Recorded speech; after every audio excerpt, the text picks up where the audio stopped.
the revelation of the book Revelation, part 73. I'm Professor Hannes Redlinghuys of the First Assembly of Yafashua in South Africa, Pretoria, Montana, also international. Should you require any of the books which I've written, I'm thinking about the book, The Two Keys to the Book of Revelation, which is the handbook for the study. It is a A4 book. It's actually two A4 books together. They are just on the 800 pages. It's so thick that we have to bind them in two books because they're too heavy to be used as a study book. It's just too heavy. So you can contact me at my WhatsApp number. It's international for South Africa. The code is +27 0722 367 124, or just go to my website, https://yahvah.co.za, as you can see right on the top here. If this is the first time that you are about to participate in the study, you're so very, very welcome. Please go to part 1, start from the beginning, because you've missed out on quite a bit of information. It's very important to subscribe to the channel in order to receive the different notifications of all the other studies that we're currently busy with, as well as our TikTok messages. Send this link and contacts to your friends and family. Circulate this video. Make sure you at least have a 1611 King James Bible or a restoration of the original Sacred Name Bible. The restoration, which is the one of 1860, which was done by Dr. Joseph Briand Rotterdam. Pen and notepad ready. I trust that this study will be a blessing unto you in the name of Yafashua, the name above any other name. Hallelujah. We are continue where we left off last week.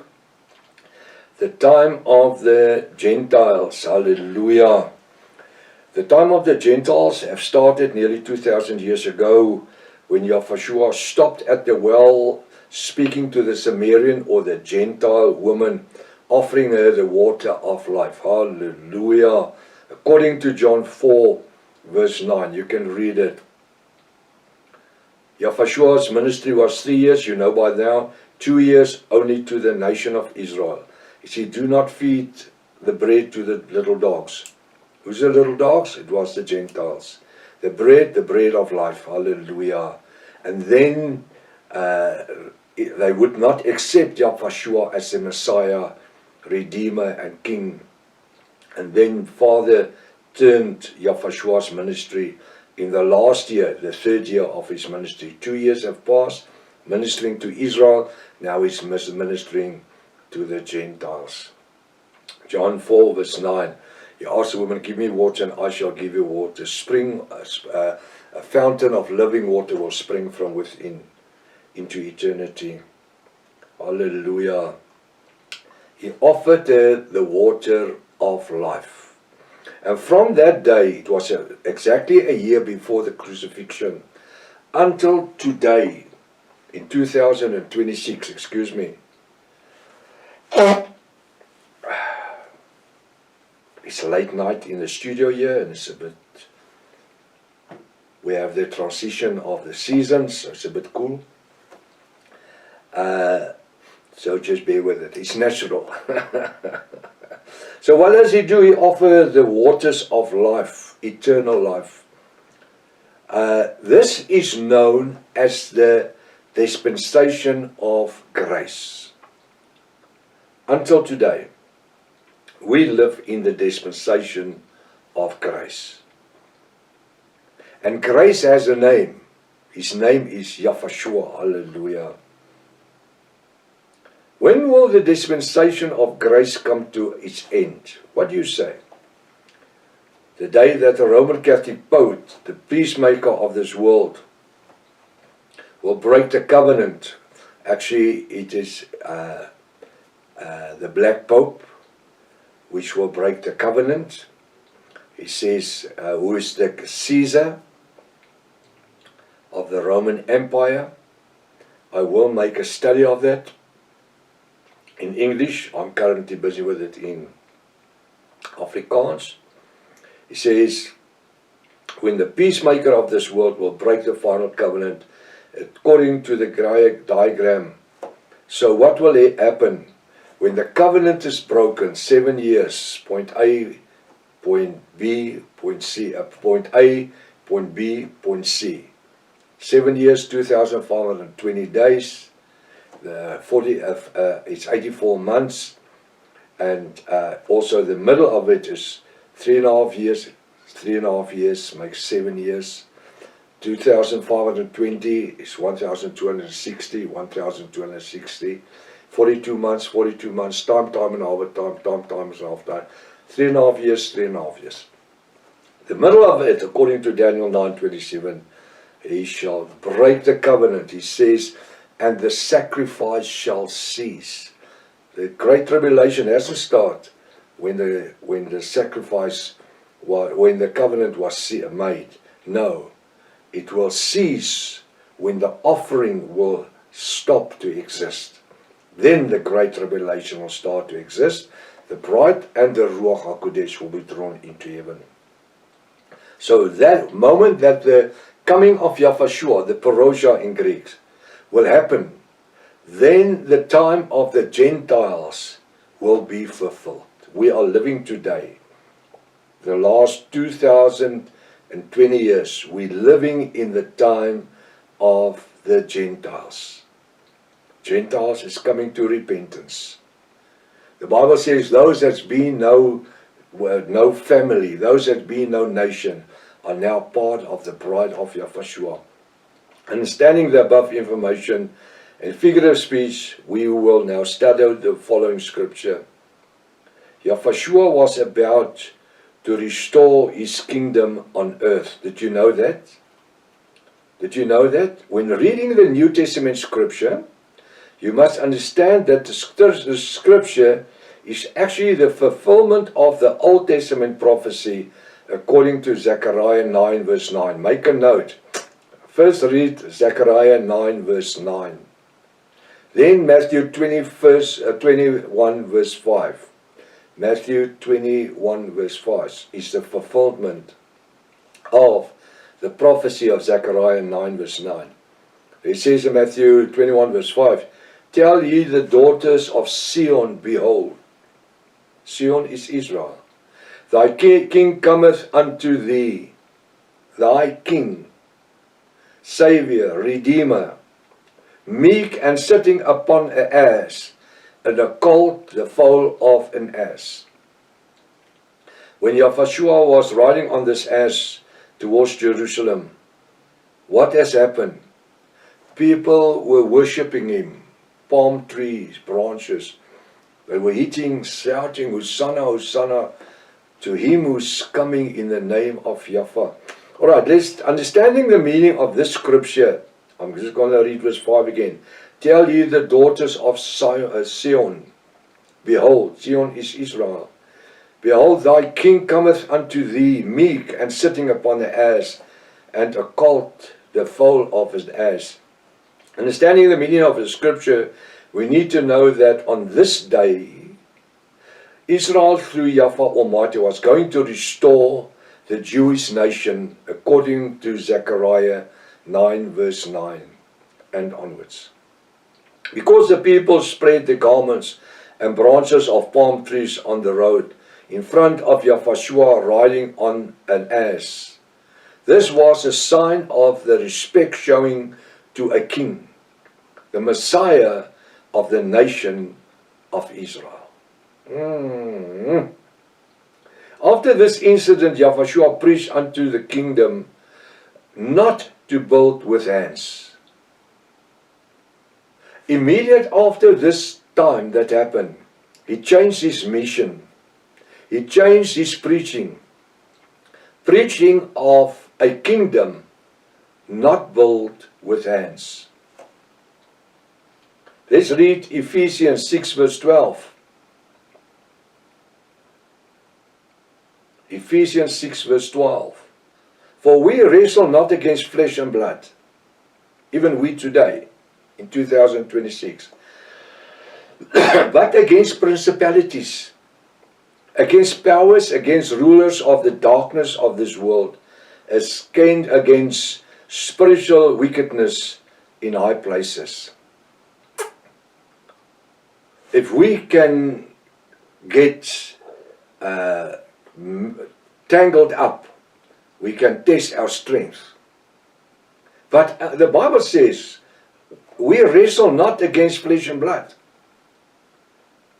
but against principalities, against the powers, against the rulers of the darkness of this world. Where are they?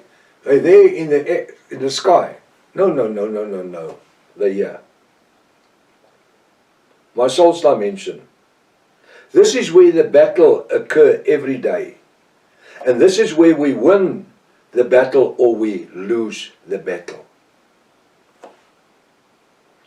After reading the scripture, we as part of the bride of Yahushua know that Apostle Paul is also speaking to us in this 21st century. We know that Lucifer, the 1/3 of heaven angels, were cast from heaven. He became Satan. And became, why? After he became proud. These fallen angels have lost their heavenly glory and became evil spirits or demons. Satan, the father of lies, has become their father, their leader. With this in mind, we will now study the scripture. Now it says, for we wrestle not against flesh and blood. Why? Because they are evil and is demonic spirits. We as part of the bride of Yahushua are the main target of these evil spirits. These evil spirits does not consist of flesh and blood. No. But against principalities. Therefore we wrestle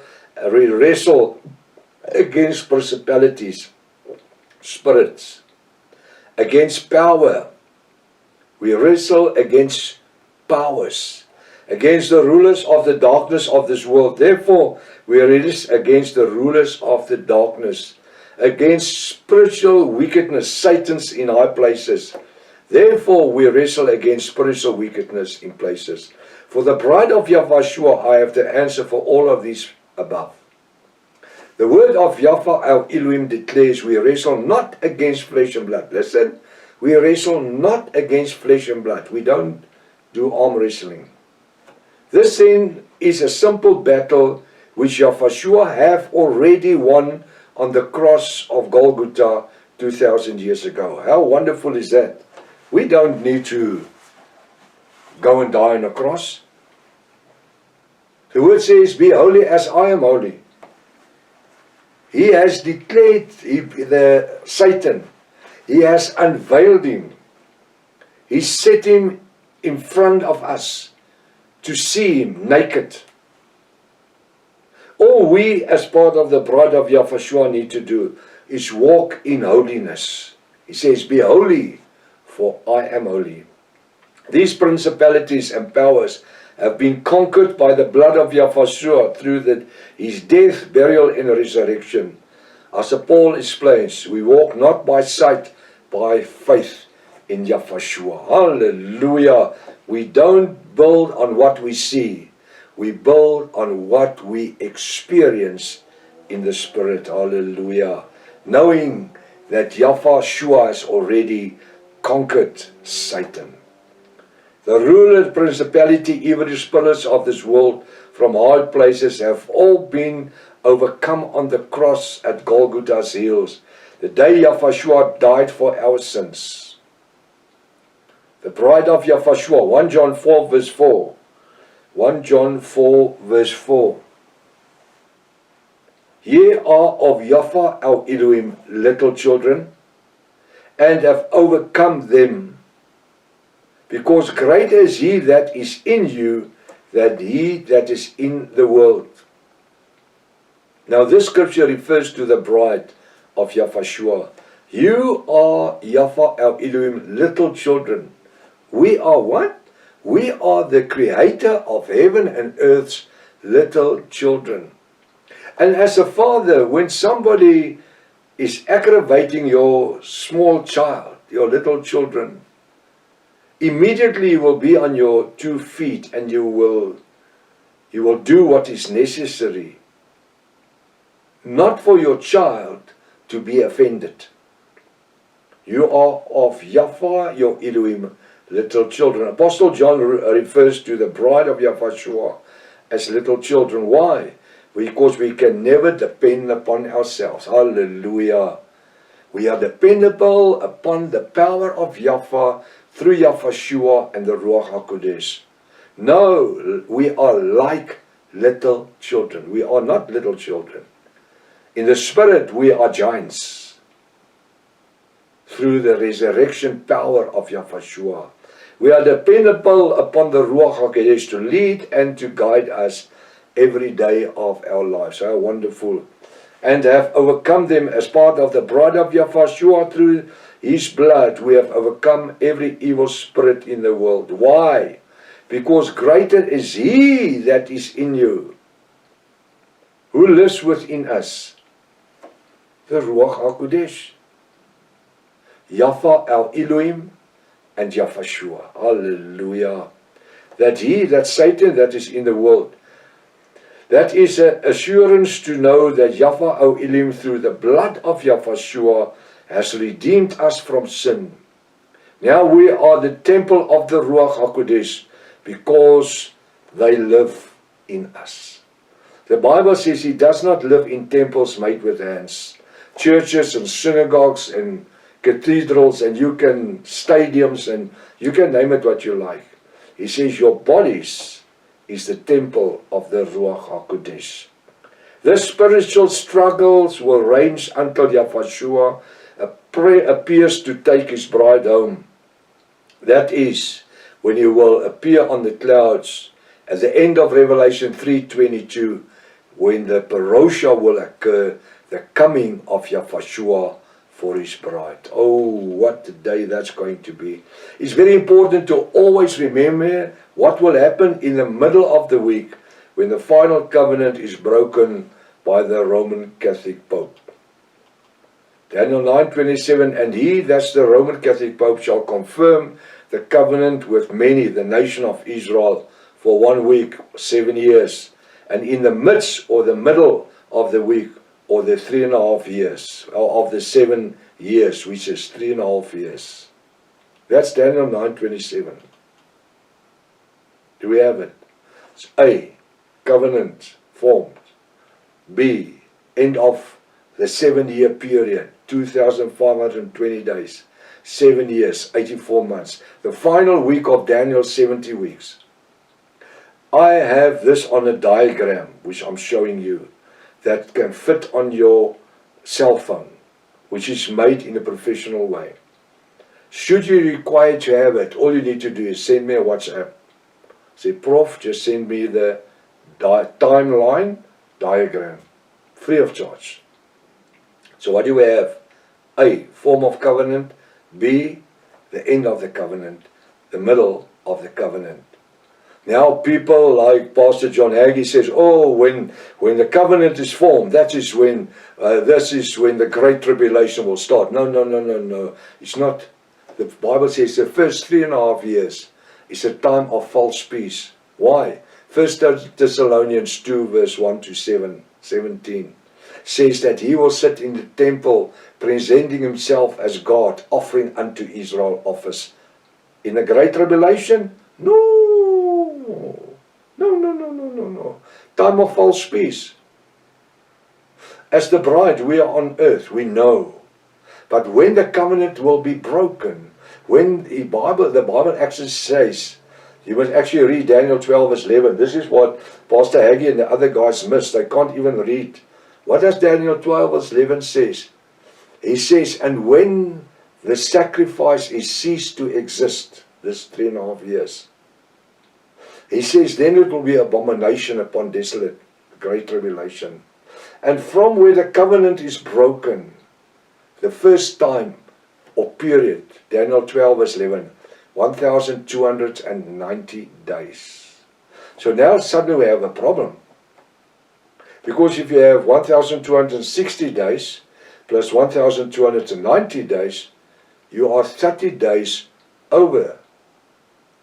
But if you shorten this period from where the covenant is made to where it's broken with 30 days, then this will be 1,230 days plus Daniel 12 verse 11, 1290 days, because you can't change it. You must come to the final covenant week, which is 2520 days.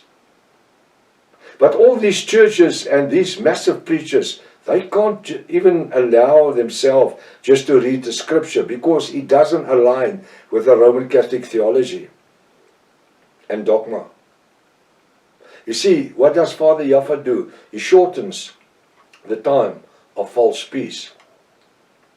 1290 days, plus the 1230 days. The 260 days has been shortened with 30 days. This has been added to Daniel 12 verse 11, 1290 days, because this is also supposed to be 1260 days, but there's an extra 30 days. So there's still 1230, 1290, still give me 2520 days. But the Great Tribulation starts when the bride is taken away, at the end of Revelation 3:22. Why on the end of Revelation 3:22? That is when the time of grace, the dispensation of grace, will end. Because in Revelation 4 verse 1, Apostle John says, "Behold, I saw an open door.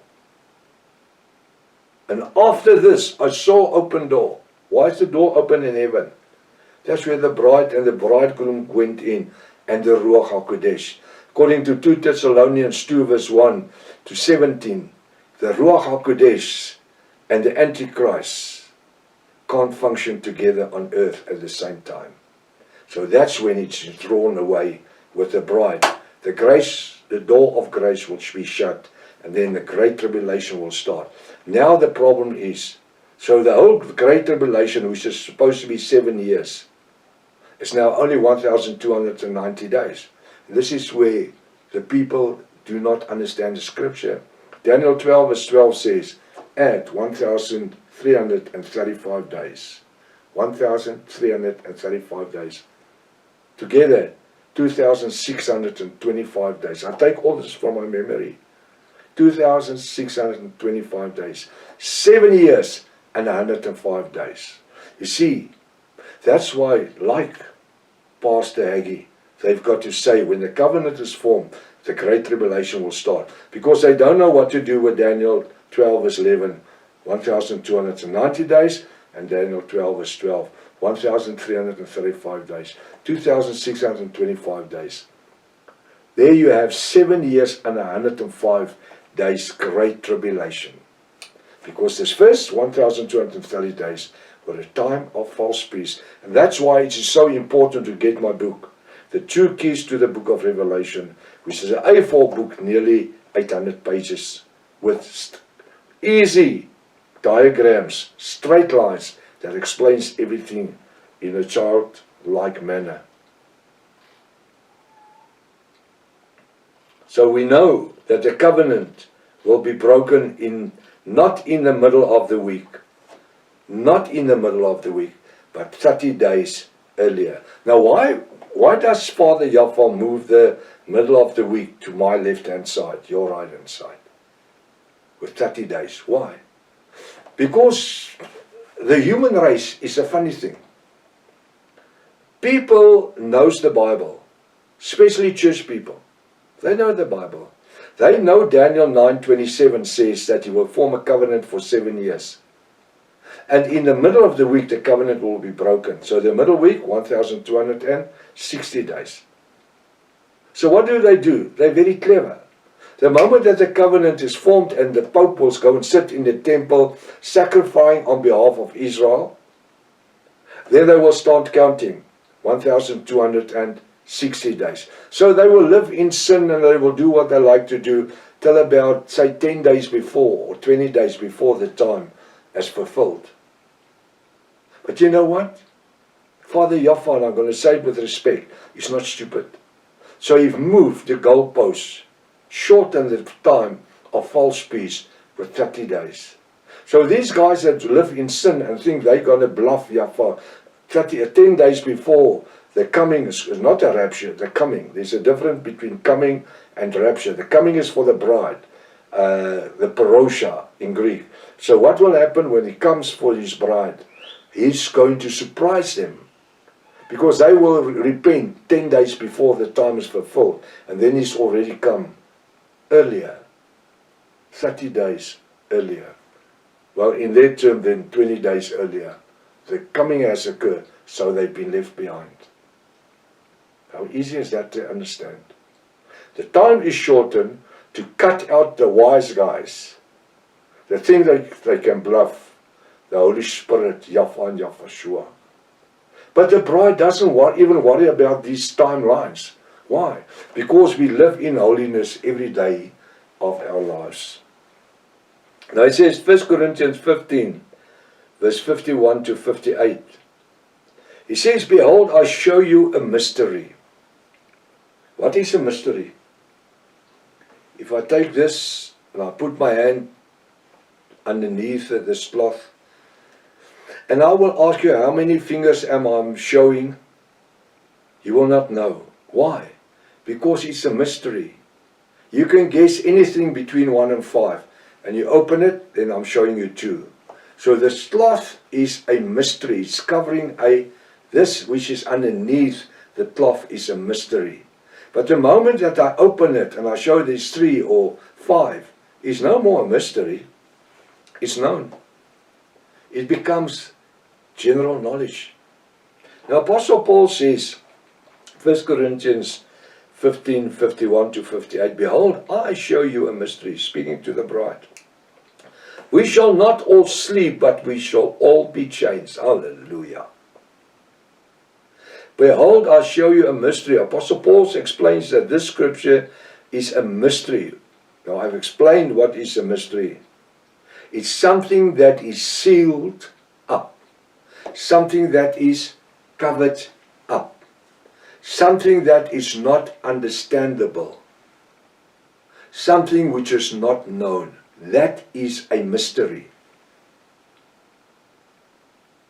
The Bible has got a couple of mysteries which the bride must know of before the coming of Yahshua, the parousia, can occur. Why?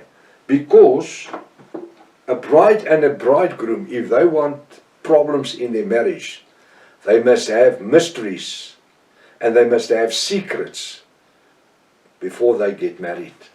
Not disclosing their secrets and their mysteries to one another. Let me read. Behold, I show you a mystery. That's A.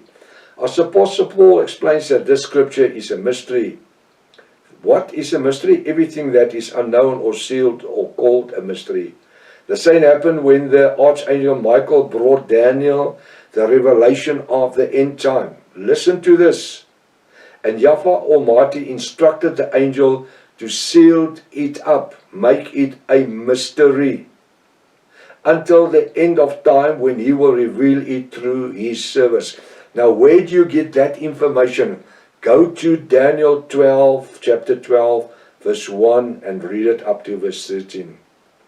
Think of there, verse 4 and verse 6, 7. You can just find it there. He says to the angel Michael, seal it up until the end of time. People will try to understand it. People will seek for the knowledge, but they will not find it. Why? Because the word says that Yahweh reveals himself unto whom he will. And that's why that book, the 2 keys to the book of Revelation, which is nearly 800 pages, 35 years of my life plus is in that book of research and studies. It's basically my life. Its equivalent is not known in the world. Because how many people can explain this mystery which is sealed up? And it's not the whole book of Daniel that's sealed up, which is a mystery. No, you can read from Daniel 1 to Daniel 11. You can read everything and understand it easy. But Daniel chapter 12 is the secret. I want you to take your Bible and make a study. Read it slowly, every verse, every word, every line. Make notes of it.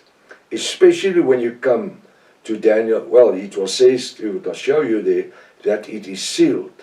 Especially when you get to Daniel 12:11 and Daniel 12:12. Apostle Paul now explains the mystery according to 1 Corinthians 15, verse 51 to 58, when he states that we shall not all sleep, meaning that we as the bride of Yahushua shall not all die, but we as the bride of Yahushua shall all be changed. When? Verse 52. In a moment, that is when the end of grace will occur, at the end of Revelation 3, verse 22. I've asked thousands of pastors and hundreds of doctors, professors, tell me, how does the dispensation of grace ends? No, they don't know. Easy. When the coming of Yahushua occurs for his bride, that is when the time of grace will end. Because seconds after that, the great tribulation will start to occur, where you're going to be forced to take the mark on your right hand and forehead. And that's where you will have Revelation 6 verse 9, where a couple of people's heads are going to be cut off because not accepting the mark on their right hand and forehead. Now what I'm going to do, because of time that caught up with us, I'm going to stop right here. But you have got homework. You've got to take Daniel 12 verse 1 to 13, read it through, make your notes, and find how that this word just fall opens to you. You're going to be amazed. Ask Yahweh to open your eyes to see and understand the revelation word. Spread this message to your friends and family, everyone that's dear to you. And if you have a question, please contact me at my WhatsApp number or my email, as you can see here. Till next week, if His Father's will. Maranatha. Yahushua is coming back again. Hallelujah.